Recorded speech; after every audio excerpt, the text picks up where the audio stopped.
and now Uncommitted has come out and said, we will not endorse Vice President Harris. That being said, they're also not endorsing former President Trump. In fact, they urged their supporters to go out, register people to vote against Trump. They said that another Trump presidency would only worsen what's happening in Gaza. So it's kind of an interesting move. It's a lot of bark with relatively no political bite. Right. Because again, you can say we're not endorsing Harris, but we're also totally opposed to Donald Trump. I mean, what's the point of withholding the endorsement at that point? Welcome to Reporter's Notebook, where we talk to the Washington Examiner's top journalists about the stories breaking on their beats. I'm Jim Mantle, and I'm joined today by White House reporter Christian Daytok. Christian, we've seen some shifts in the polls, maybe some good news for Vice President Kamala Harris. Where do things stand really right now?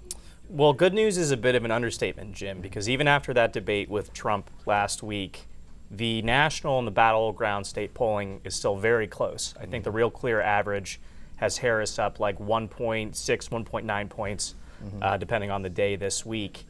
And the battlegrounds, again, are split. You know, Trump might be up in Georgia, but Harris is up in Pennsylvania. They might be tied in Michigan, or Wisconsin, but they have advantages in the remaining 7 battlegrounds. But I think what's important for Harris is that she's now polling better than Joe Biden on a number of issues. The first and foremost is her handling of the economy. Biden, when he was the presumptive nominee, never performed better than Trump when it came to polling about economic stewardship. Now, there have been 2 polls that came out that show Harris outperforming Trump in what has consistently been the most important issue of the election. The other polling area I've been looking at this week is general favorability numbers. Harris's favorabilities have been underwater since the summer of 2021, the same as President Biden's just before the withdrawal from Afghanistan. But again, she has flipped that script after the debate. The 538 average had her up above water by just under 1 point, and Real Clear actually had her breaking that negative line before the debate on September 9th. So while the national and the battleground polls remain very tight, and they probably will through the election, these are positive indicators for the Harris campaign, and it's a sign that they should continue running this campaign in the way they have for the past 2 months. So now it hasn't been all good news, though. They were snubbed by the Teamsters, which is a major labor union, and so that kind of muddies what had been a generally pretty favorable picture for Harris in terms of organized labor.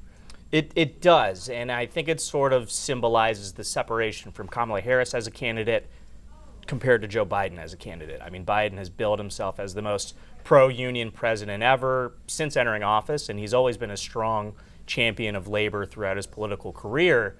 This is interesting because, again, Trump and Harris were both fighting for that Teamsters endorsement, and the internal polling that the Teamsters put out showed they pretty much overwhelmingly support former President Trump. Now, a couple of local branches have broken from the national union. I think they're in Michigan, California, and Nevada.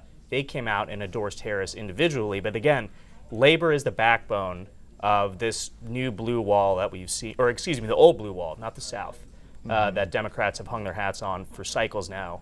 I'm curious to see how it will play out, and it is a warning sign amid this sea of positive indicators for the vice president. One other potential headache for Harris is this group in Michigan that has decided not to endorse her. Talk a little bit about the dynamics there. Well, the Uncommitted movement, which you alluded to, was responsible for the votes against President Biden throughout the primary, protesting Israel's war in Gaza. This group, many of whom were delegates actually at the DNC in Chicago, resurfaced there.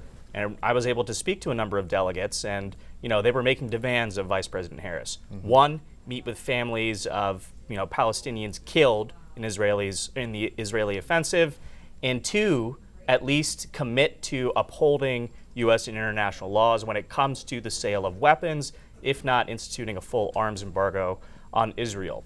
The Harris campaign has not done that, and now Uncommitted has come out and said, we will not endorse Vice President Harris. That being said, they're also not endorsing former President Trump. In fact, they urged their supporters to go out, register people to vote against Trump. They said that another Trump presidency would only worsen what's happening in Gaza. So it's kind of an interesting move. It's a lot of bark with relatively no political bite. Right. Because again, you can say we're not endorsing Harris, but we're also totally opposed to Donald Trump, I mean, what's the point of withholding the endorsement at that point? I guess they're just living up to their name of being uncommitted. There you go. Thank you, Christian. You can read Christian and the rest of our politics team's coverage at WashingtonExaminer.com.